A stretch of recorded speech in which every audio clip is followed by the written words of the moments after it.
he has served notice to the entire world that the two reasons for which he is resigning essentially are that one, he considers something that has happened to be an interference with his office, and number two, he has not been given the support that he requires to succeed. Those are the two principal reasons for his resignation. On item number one, the facts of what happened on the 21st of October and the 1st of November is what we have put out. We do not labor under that impression that that amounts to interference with his office. The mere mouthing of interference does not establish it.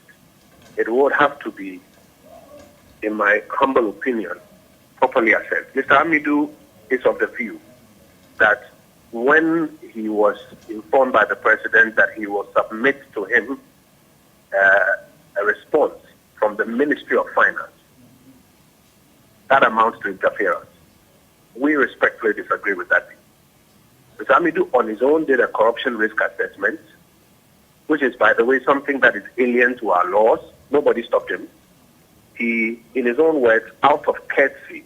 Right, so Honorable, when you say alien to our laws, you mean that Martin Amidu didn't have the legal backing to pursue what he called the corruption risk assessment, that he erred in law? That. I have said that it is not known to our laws.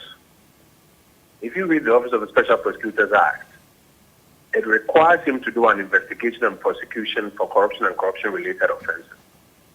You will not find anywhere in the Act a corruption risk assessment. But Mr. Amidu proceeded to do a corruption risk assessment, and nobody stopped him. No interference whatsoever. When he finished, in his own words, out of courtesy, he submitted a copy to the Office of the President. Nobody requested for it. He voluntarily did it. At that meeting, the President inquired of him whether he had given the Finance Ministry an opportunity to be heard before coming to this assessment. Mr. Amidu said no.